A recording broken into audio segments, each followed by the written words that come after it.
휠라 하면 뭐가 떠오르시나요? 90년대 학생들에겐 꼭 갖고 싶은 운동화였고 최근에는 밀레니얼 패션과 어글리 슈즈의 유행으로 젠지 역시 많이 찾고 있는데요. 그런데 휠라 원래는 이탈리아 브랜드라는 거 아셨나요?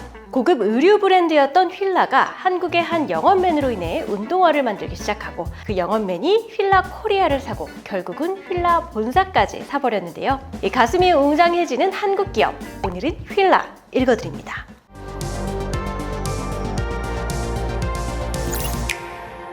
휠라의 창업자는 윤윤수, 1945년 해방동입니다. 태어난 지 100일이 안 돼서 어머니가 세상을 떠나고 심청이처럼 동네 아주머니들의 젖을 먹으며 고모손에 자라는데요. 게다가 고2 때는 아버지가 65의 나이로 폐암에 걸려서 돌아가시고 다행히 공부를 잘했던 윤윤수는 의사가 되기로 결심합니다.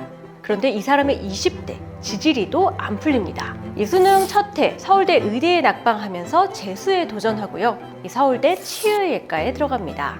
하지만 다음 수능의 계절이 돌아오자 또 의대를 가고 싶다는 꿈이 꿈틀거렸고 삼수에 도전, 또다시 낙방합니다. 치대로 돌아가기에는 민망하고 그래서 한국외대에 신설된 정치외교학과에 들어가는데요. 그런데 정외과에 들어가서 처음으로 대학 생활을 즐기다 보니 친구의 꿰매 빠지게 됩니다. 한 녀석이 시험 때마다 컨닝을 시켜달라고 조른 건데요. 결국 컨닝이 걸려서 둘 다 1년씩 정학을 맞게 됩니다. 3년이나 늦게 학교를 들어왔는데 1년 더 늦어버린 거죠.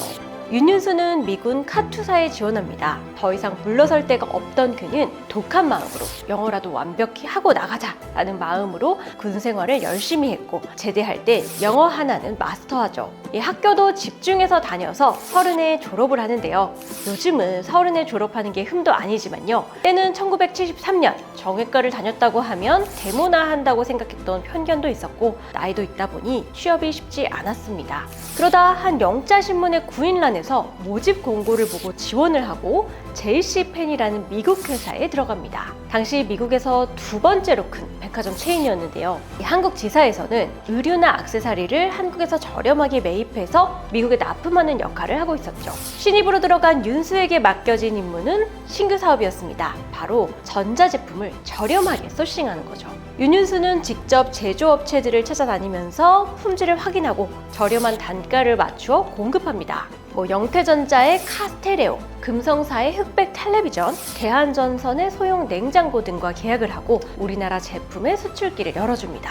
그러다 전자레인지를 싸게 어레인지해 볼 수 있냐는 오더가 떨어지는데요. 하지만 때는 70년대, 당시에는 한국에 전자레인지를 생산하는 업체가 없었습니다. 하지만 미국에서는 전자레인지 수요가 한참 치솟던 상황. 국내 전자업체 중 유일하게 삼성전자에서 해보겠다고 손을 듭니다.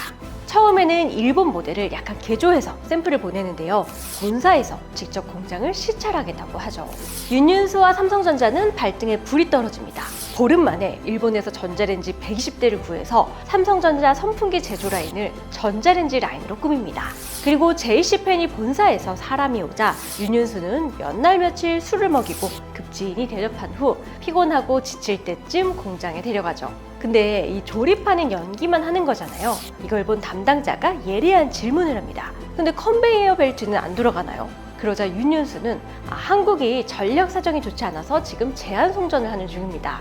지금 잠깐 전기가 나갔는데 다시 돌아올 겁니다. 하면서 위기를 모면합니다.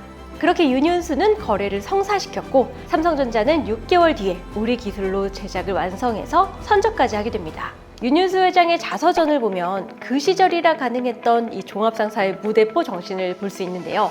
그 덕에 무역업계에서 윤윤수의 이름은 유명해집니다. 이 미국을 자주 오가던 윤윤수는 패션 브랜드 사업을 눈독 들이게 되는데요. 이때 눈여겨본 브랜드가 바로 고급 의류 브랜드 휠라와 라코스테였습니다. 휠라는 1926년 모직물로 유명한 이탈리아 비엘라의 한 가내 수공업 브랜드입니다. 휠라 성을 가진 삼형제가 꾸려나갔던 작은 브랜드였죠. 그런데 1972년 이탈리아의 유력한 은행 그룹인 제미나가 휠라를 인수합니다. 제미나의 대주주는 또 글로벌 자동차 회사인 피아트였는데요. 재력을 가진 제미나가 휠라를 인수하면서 글로벌 진출을 시작한 겁니다.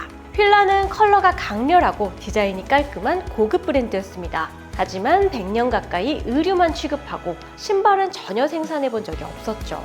그런데 윤윤수는 휠라가 이미 미국에 진출하기도 했고 휠라로 신발을 만들면 잘 팔릴 것 같은데 하고 초기 발동합니다. 한국에서 신발 제조사인 화승에 재직하기도 했던 그는 로고 라이센스를 받아서 신발을 직접 디자인하고 생산까지 하려고 한 거죠. 윤윤수는 휠라에 제안을 했지만 얼마 전 미국 기업가가 이미 라이센스를 가져갔다는 소식을 듣게 됩니다.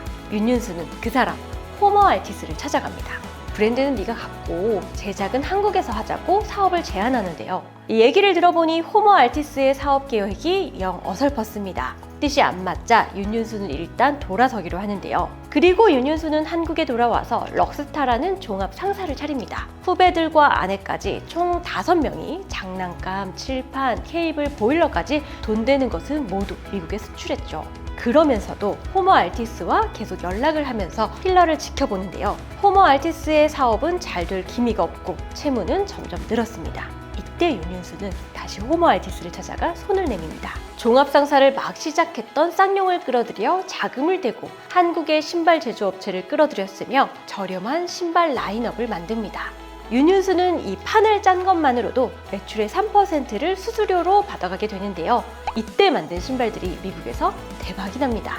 호머 알티스는 그동안 진 빚을 모두 갚을 수 있게 됐고 윤윤수의 사업도 휠라의 수수료로 인해서 살아날 수 있었죠.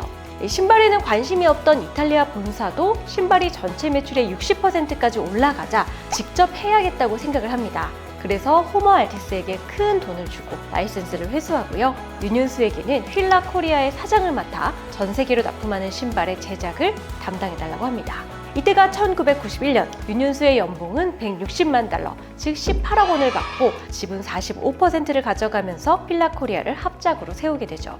이 휠라 코리아는 설립한 지 1년 만에 150억 원의 매출을 기록하고 이후 6년간 매년 50% 성장합니다. 그런데 정작 휠라 본사는 사정이 안 좋아집니다. 90년대 제품 개발에 과도하게 투자하고 마케팅에 실패했기 때문이죠. 그러자 2005년 윤윤수는 휠라 코리아를 완전히 사버리기로 결심합니다. 이때 삼성증권으로부터 180억 원을 대출받아 휠라 코리아를 인수하는데요. 사실 인수대금이 충분치는 않았거든요. 윤윤수는 휠라 코리아 직원들을 설득해 퇴직금을 먼저 정산하고 우리 사주를 구입하는 방식으로 자금을 모았습니다. 모두 윤 회장의 리더십을 믿기에 가능한 일이었죠. 그리고 2007년에는 더 큰 기회가 찾아옵니다. 본사가 위기를 거듭하더니 글로벌 시장에 매물로 나오게 된 거죠. 윤윤수 회장은 이때 본사마저 인수해야겠다고 결심합니다. 하지만 당시 휠라 코리아 매출은 3천억 원, 본사의 가격은 5천억 원이 넘었습니다. 새우가 고래를 삼키는 격이었죠. 윤 회장은 이때 3억 7,500만 달러를 써서 내는데요. 사실은 더 많이 부른 회사도 있었다고 합니다. 하지만 본사에서도 휠라 코리아가 샀으면 하는 마음으로 윤윤수에게 낙점해 줍니다. 인수대금은 2개월 뒤에 줘도 된다는 파격적인 조건까지 맞춰줬죠. 사실 이때도 인수자금은 부족했는데요. 여러 나라에 있는 휠라 지사에서 라이센스비를 미리 받는 방식으로 돈을 마련해서 글로벌 휠라를 인수할 수 있었습니다. 마치 대동강을 사면서 대동강물을 먼저 팔아서 대금을 치른 건데요. 그럼에도 휠라는 가장 큰 시장인 미국과 한국 라이센스는 보유했고 휠라 본사를 한국으로 이전시켰죠. 그런데 4년 뒤 또 다른 기회가 찾아옵니다.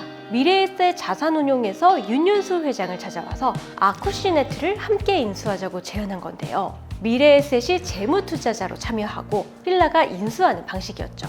이 아쿠시네트는 골프공인 타이틀리스트, 골프와 풋조이를 가진 골프업계 1위 브랜드입니다. 기업 인수가 얼마나 힘든지 아는 윤윤수 회장은 처음에는 사실 뜻이 없었는데요. 미래에셋의 끈질긴 설득으로 아쿠시네트 인수에 도전하게 됩니다. 이 인수에는 글로벌 대형 기업들이 참전했고 이 아쿠시네트의 모회사인 포춘 브랜드조차 당신들이 뭔데 우리를 인수하겠다는 거냐라고 반응하기도 했죠. 하지만 실사를 해보니 휠라가 가장 완벽했고 휠라는 2011년 아디다스를 따돌리고 아쿠시네트 인수에 성공합니다. 또 2016년에는 아쿠시네트를 성공적으로 상장시켰고 매년 매출이 증가하고 있습니다. 2015년 기준으로 휠라 코리아의 매출은 8천억 원, 아쿠시네트는 1조 7천억 원을 달성했죠. 2023년 휠라 홀딩스의 총 매출은 4조 66억 원까지 성장합니다. 국내에서 이랜드 다음으로 매출이 큰 패션 회사죠. 한편 밀레니얼 패션의 유행과 함께 사람들은 휠라를 다시 찾기 시작했습니다. 휠라는 때를 놓치지 않고 1980년대 테니스 선수 비에른보리의 반팔 셔츠나 또 90년대 NBA 선수 그랜트 힐의 농구화를 복각하면서 오마주한 제품을 내놓기도 했죠. 또 2017년에는 미국의 탑 모델 켄달 제너가 휠라 로고가 대문짝만하게 박힌 티셔츠를 입고 나오기도 했는데요. 비욘세, 리안나도 휠라 옷을 입었습니다. 또 투박한 어글리시주의 유행도 휠라를 도왔습니다. 휠라는 1997년에 출시한 모델 디스럽터를 20년 만에 재출시했는데요. 이게 사랑을 받으면서 1년 반 만에 국내에서 180만 켤레, 해외에서 820만 켤레를 판매합니다. 마찬가지로 2017년 리브랜딩한 코트 디럭스도 학생들의 교복이 됐죠. 물론 유행은 빠르게 지나갑니다. 잠깐 좋아 보이던 휠라의 유행은 곧 사그라들었고 휠라 USA의 재고가 휠라 홀딩스에 몇 년간 큰 부담을 주기도 했는데요. 현재 북미는 일부 사업을 중단하겠다고 밝혔죠. 휠라는 최근 어려움을 타개하기 위해서 휠라 플러스라는 고가 라인 런칭하고 한소희를 모델로 기용하면서 프리미엄 전략을 폈습니다. 또 자사몰을 강화하고 대리점을 확대해서 도매에 대한 의존도를 낮추겠다고 밝혔는데요. 주로 학생들에게 가성비 브랜드로 사랑받았던 몇 년간의 행보와는 다소 반대되는 전략이고 불안까지 더해져 지켜봐야 하는 상황입니다. 하지만 현재는 아쿠슈네트가 휠라의 어려움을 상쇄해주는 모양새인데요. 그동안 시장을 빠르게 읽고 기회를 잘 캐치했던 휠라. 이제는 한국 브랜드로서 글로벌 시장을 잘 공략해주기를 기대해봅니다. 휠라 읽어드렸습니다.